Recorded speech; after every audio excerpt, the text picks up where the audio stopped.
Hello and welcome, all of you. So good to see lots of familiar faces and a few faces here, or names, I guess is more accurate with the webinar system.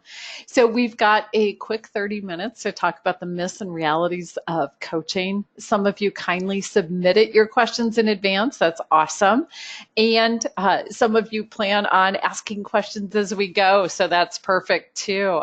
Two ways you can do that. One is if you raise your hand, I can unmute you individually and you can ask a question. And the other is you can type it into the question panel in the webinar system. I will monitor that as we go. Before even diving in, a couple of you talked about making the case for coaching. And it seems a couple of you are talking to executives and getting their buy-in into what this is. And I think the great value of the conversation today is that when we know what the myths are, what they think coaching is, it helps us address those concerns and move forward into, hey, what is it really and how does it work? So excited about where we're going. The agenda for the conversation. We'll talk about those myths and we'll go through them. What do people really think? We'll talk about what the reality is. We'll talk about the outcomes, the impact of coaching, and that goes right back to making the case for it. And we'll look at best applications. So for people, especially in organizations, there are specific practices that are seen as best practices when you have a coaching program, and we'll gain those insights. And then, of course, do a review of resources. So first off, what are the myths? Well, people think coaching is easy. People think it's like mental health. They think it's advising, that's a big one, and they think it's limited in application. So let's talk about that. Easy. Okay. You know, it's so funny because the reality is it's actually easier to give the answer to somebody than it is to coach them so that they find their own answer. The bottom line, it takes more time, more skill, and more patience to coach effectively than it does to give answers. And when you think about that more deeply, the reality is when we give answers, we give them without knowing everything, and we give them with great intentions, and we give them thinking, oh, well, yeah, just do this. And we stop there. When people find their own answer, that's where the power comes in. And it takes work. Coaching is definitely a skill set. Those of you who have done your coach training know that. Here's the next one.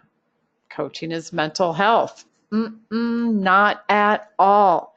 Mental health professionals have very specific training and licensure.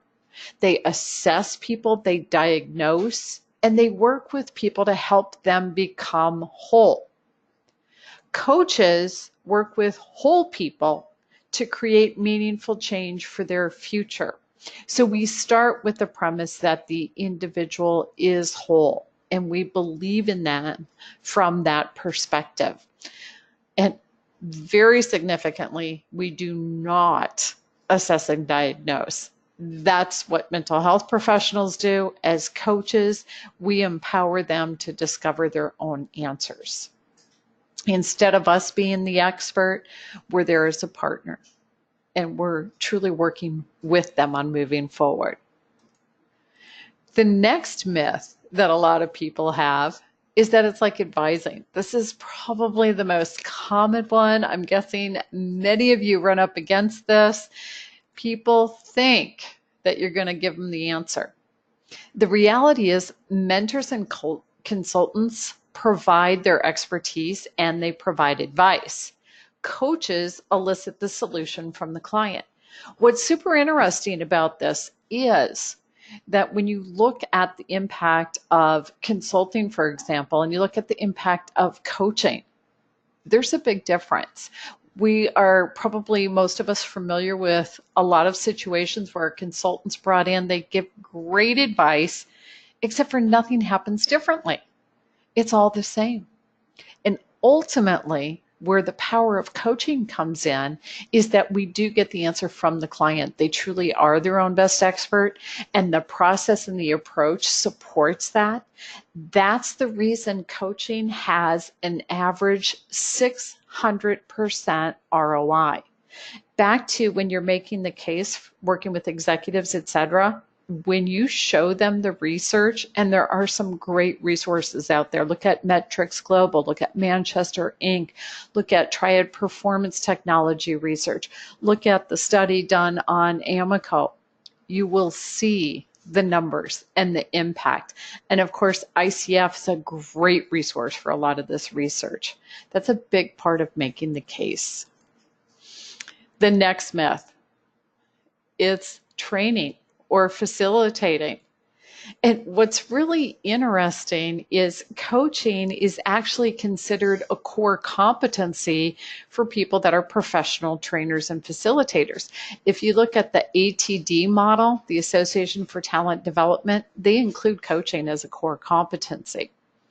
There's a very significant difference. A trainer is there providing information.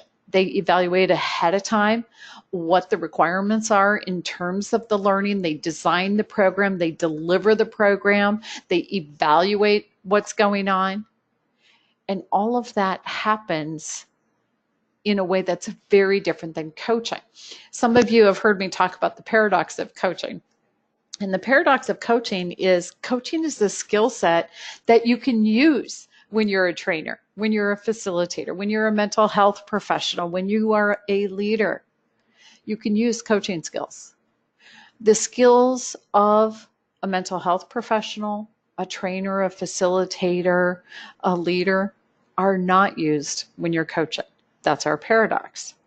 So trainers provide the information. Facilitators have an end objective in mind.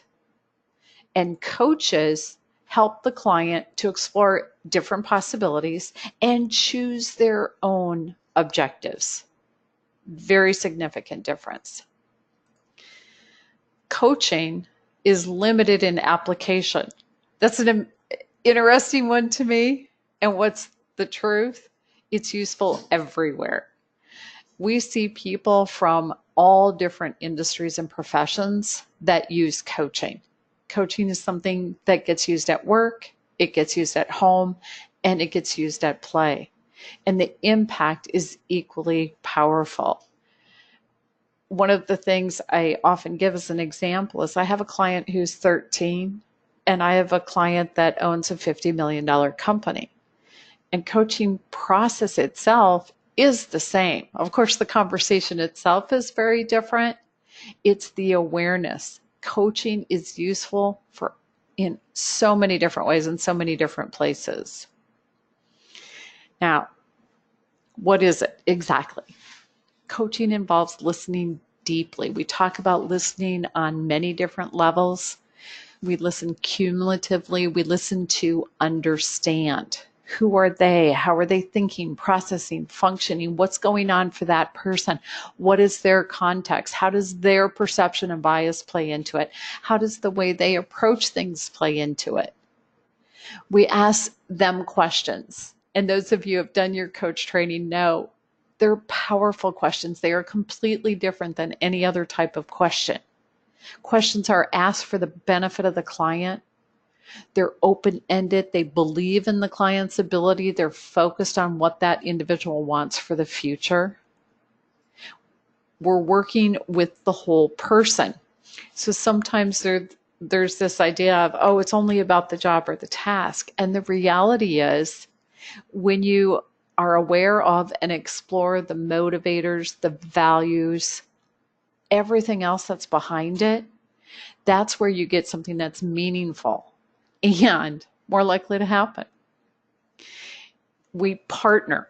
We talk about coaching being very different than any other service profession because most service professions, when you hire somebody, they're seen as the expert and there's a power differential. Think about it. If you have a consultant, if you have a mental health professional, if you have an attorney or a financial planner, you hired them because of their expertise in that subject matter. And they have a position of power because they're the expert. When you hire a coach, it's about the process, and they come in as your partner, working with you in terms of where you're going. It's useful in all sectors, and coaching happens for individuals who are working on specific life goals. It happens for career goals, business goals, every different area. And that's incredible. So here's another one. Giving somebody an answer. Oh my gosh, it's so fun. By the way, if anybody wants advice, different conversation than coaching, it's so easy to do that. And it's so much fun. We want to give people answers. Part of it is this desire to help, this desire to fix things, this interest in really being useful and helpful. And the reality is when we give people the answers, we're actually getting in their way. They can figure out their own answer.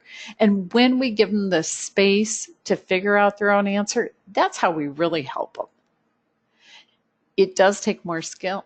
It's harder to elicit an answer from someone else than it is to give them one. And when you learn coaching, that's exactly what you're doing. You're eliciting the answer from others. You're applying those coaching competencies to do that. A coach is a partner that supports the individual, and we work with them so that they do explore. They do discover their own answers. They create their own plan, and they balance all areas of their life. It's an exciting partnership, and when you are a coach, it's a privilege to be part of that journey with someone else because it means they're really sharing with you what is going on for them. And when they make those discoveries and create their plans, it's so much fun to be there and see the outcomes, the successes, and celebrate with them in that way. A coach knows that each individual really is their own best expert. And it is the role of the coach to empower them. You know, an interesting example comes up. We were actually doing a class, a coach training. We had two people in the class that had the same goal. They both wanted to buy a house. And I'm going to throw out some numbers. They both wanted to spend about $300,000. Each of them earned about $25,000 a year. Neither one of them had any savings. And when we start hearing that, anyone who's bought a house is going, okay, wait a minute, that ain't going to happen. You got to have a down payment. You got to have an income to qualify for a loan on that size of a mortgage, that kind of thing. And it's so easy to start giving advice and say, you know what, change how much you're going to spend, or go get a job that you earn more money, or start saving, or change your timeline, or that kind of thing. And the reality in that particular situation was that one individual was going to inherit the money. Coach didn't know what they didn't know. In the other case, by simply asking questions, what is your process to move forward? That individual figured out their own answer. And here's what is behind that of note. If the coach had told them, hey, that's not possible, that's not realistic, that ain't going to work, they would have destroyed the relationship. The individual would have resented them, and a year later been in the same position in terms of what they wanted. By the coach believing in them and simply asking the questions, okay, what is your process? What are the steps? What's involved? What does it take? The individual started figuring that out and started creating their own plan in terms of moving forward. So they were truly empowered in how they were doing it. Coaching is something we use at home, we use it at play, we use it at work, and we do it in all different professions. I sometimes joke that I'm a better mom and grandma because of coaching. And that isn't really a joke, it's the truth. Coaching is a skill set that helps me as a human being. And that means with my family and friends in the different relationships we have. And of course, coaching is a skill set at work. Let's give you some specific examples. Coaching is increasingly seen as a core competency for anyone in a leadership role. Coaching is considered a competency area for human resource professionals. Coaching is considered a core competency for talent development, training professionals. Coaching is considered a tool of choice for organizational development professionals. So time and time again, we see it as a skill set that people want in all different professions. And when you look at organizations and what they're doing in terms of developing people, retaining talent, working with their managers for the effective people skills so that they do retain that talent, coaching is right there. It's a big part of how all of that works. So what are some of the outcomes? With appropriate training for the coach and appropriate application in terms of the coaching process, the average ROI is 600%. You can go online and you can do a Google search. You'll see an article from Fortune magazine giving you that average return on investment. You'll see the studies that we were mentioning earlier.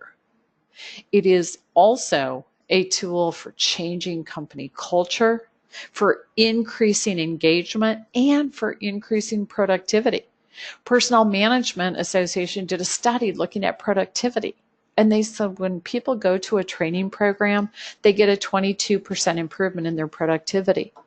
When people go to training plus coaching, they get an 88% improvement, 4 times the impact, simply because they added that coaching element.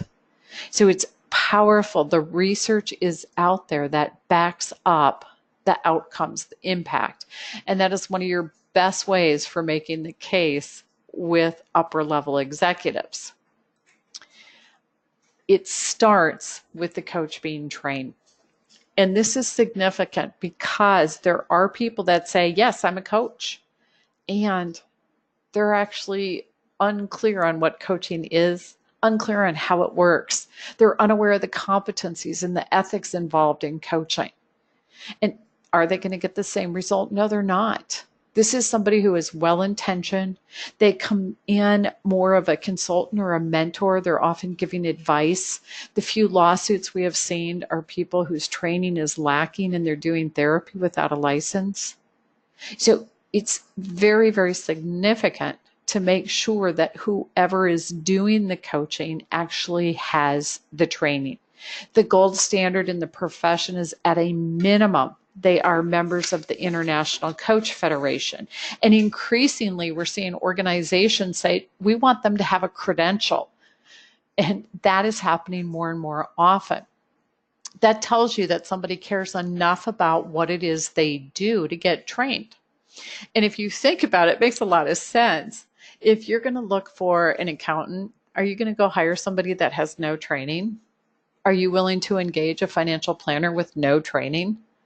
How about an attorney or a counselor or a therapist or a doctor? Of course you want them to have training. Whatever professional service you're looking for, it absolutely makes sense that that's where it starts. The power of a coach that is part of the ICF is they are accountable to the code of ethics at that stage. You know, they've had at least 60 hours of training, so they've developed a certain level of competency, and they have a process for really empowering people to define and achieve their own goals. Coaching changes the culture in an organization. And many of you have seen it happen, where you go from, and we've done this over the years. Okay, let's go the extreme. On the one end, you had the manager who said, do it my way or hit the highway. I'm the boss, what I say goes. And then over time, they softened that a little bit and they started saying, well, let me tell you what I think, and you can tell me that you agree with my idea. And that was the next step. And then it progressed to actually having more and more of a conversation. And increasingly, we are aware of the significance of giving people autonomy, of empowering them. Uh, the idea of, okay, if they have the responsibility, give them the authority to make it happen. And we're seeing that more and more, and the impact of that. Well, coaching makes sense there. It absolutely fits because it's how you do that. It's the way we have the conversation with people, the way we ask the questions. And when you develop a coaching culture, you get the impact in the organization, and you can see it on the bottom line. There are research studies looking at that, companies with coaching programs versus their competition without coaching programs.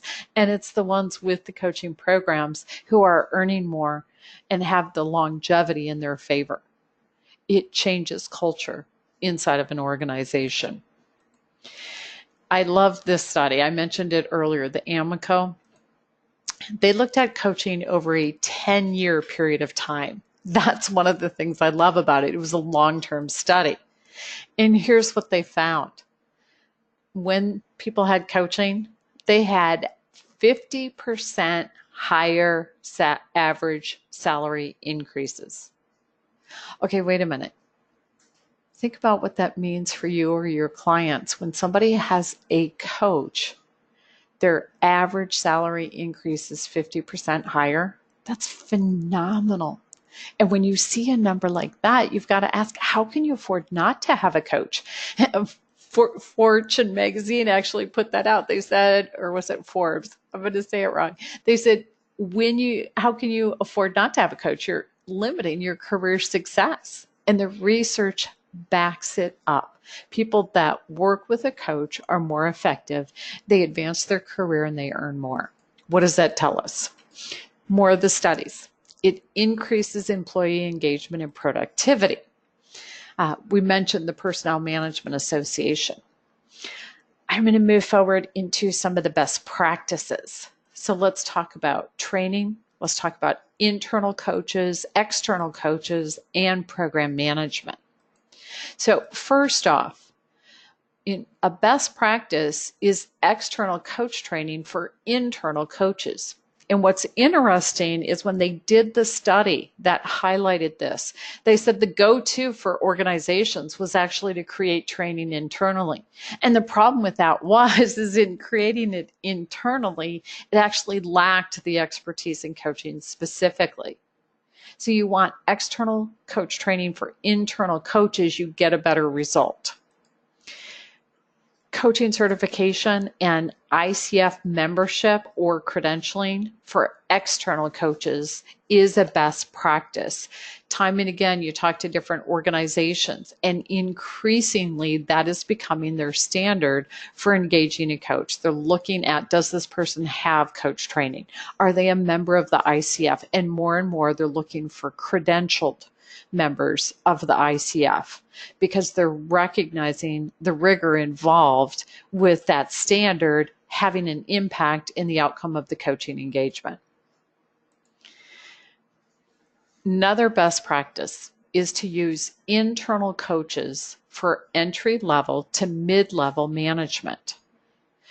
One of the reasons this is the best practice is because it's cost effective. You're more likely to have coaching available to a greater number of people. Another reason is it works at that level because the coach is going to be someone they still admire and look up to. Now, also, in terms of your coaches, your best practice is to have external coaches for the upper levels of management leadership. And again, it makes sense because if you have an internal coach and the person they're coaching is up the chain of command for them, that person is limited on what can happen in that conversation. When you bring in an external coach, that upper level management or leader person can really have the conversation. They can talk openly and freely. And the coach is in a position to truly challenge their thinking and expand it, which is where you're going to get the result. Another best practice having coaching programs that are managed by organizational development or organizational leadership. Commonly, and here's a tough one, everybody. I know we have a lot of HR professionals that go through coach training. The challenge, those of you that do coach internally, that you're facing is people have this idea of what HR is and how it works. And if they're going to an HR person, they're actually going, okay, I can't talk about certain things. I can't say certain things because it'll go on my records.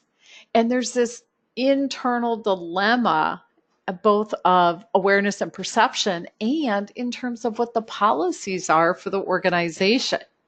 And so the reason the best practice is to house coaching program in organizational development or organizational leadership is just that, to avoid that stigma or that preconceived notion of what it means when you have a conversation with the HR person. If you want to have an effective coaching program, start with buy-in. Get buy-in at the very top levels. It does trickle down, and then it spreads. You want it at all levels ultimately. Be prepared for what you want to do.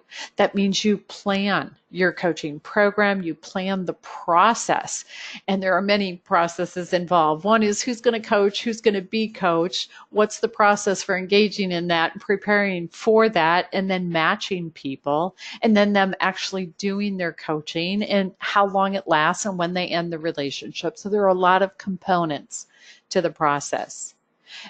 And the people themselves, tracking who's doing what, when, where, how it's all working, and evaluating the impact for the people, and then looking at where do we want to adjust. What are the resources available to you to make this work and make it effective? Of course, the International Coach Federation is there, the Center for Coaching Certification for your coach training, and when you're looking for external coaches, the Center for Coaching Solutions. The International Coach Federation website is coachfederation.org. The Center for Coaching Certification is at coachcert.com. And you can visit here, or you can also visit Center for Coaching Solutions. And these are sister organizations. So what that tells you is there are well over 1,200 graduates through the Center for Coaching Certification. So when you're looking for external coaches, you're looking for support for training coaches, for enhancing a coaching program, you've got the opportunity to tap into all of that expertise through the Center for Coaching Solutions. In addition to that, lots of great information available to you. So we have a blog with a couple new articles every week. We publish a new book once a year. We are super close to this year's book coming out. It's going to be awesome. And what's really great is these books include chapters written by individuals, and the expertise they bring is amazing. Number one, they're all graduates of one of the coach training programs, and their background, etc. And so you're going to have chapters in here written by coaches who work with individuals and working from coaches who have started coaching programs at international Fortune 100 companies. You've got the full range of expertise in there, so it's super exciting to know you can tap that. They're all available on Amazon.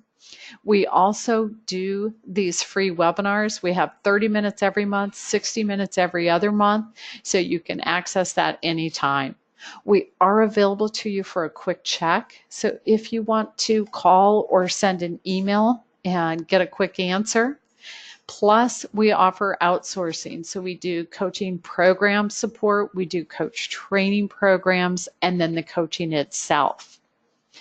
Where does that bring you? In terms of next steps, those of you that are here, one of the things that I offer is if you want to have a conversation about where to go with a coaching program, a coaching business, that kind of thing, let me know. I'll send you a link to my calendar, and you'll have access to be able to schedule a 30-minute time. Think about for yourself, what is your action plan in terms of what you're going to do? Think about reviewing your coach training and intentionally applying the skills you learned, or completing your coach training. Some of you have done part of it. You've done, for example, your first 30-hour program. Look at what your options are there.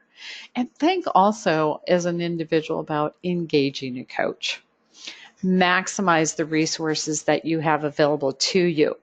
I do have somebody that asked a great question, so I can answer that for all of you. Do these webinars count toward ICF continuing education requirements? Here's what we found. When we do a free webinar, the reason we do a free webinar is to increase access to everyone. If we get it pre-approved by ICF, then we have to start charging because of the cost of that process, maintaining, issuing certificates, etc. So we opted to do these as free to increase access. What you can do with regards to the ICF is let them know, this is what I attended, this is what I covered, and you can ask permission to include it on your continuing ed. And we know that people who have done that have been able to do it. So it's an option that you end up managing yourself.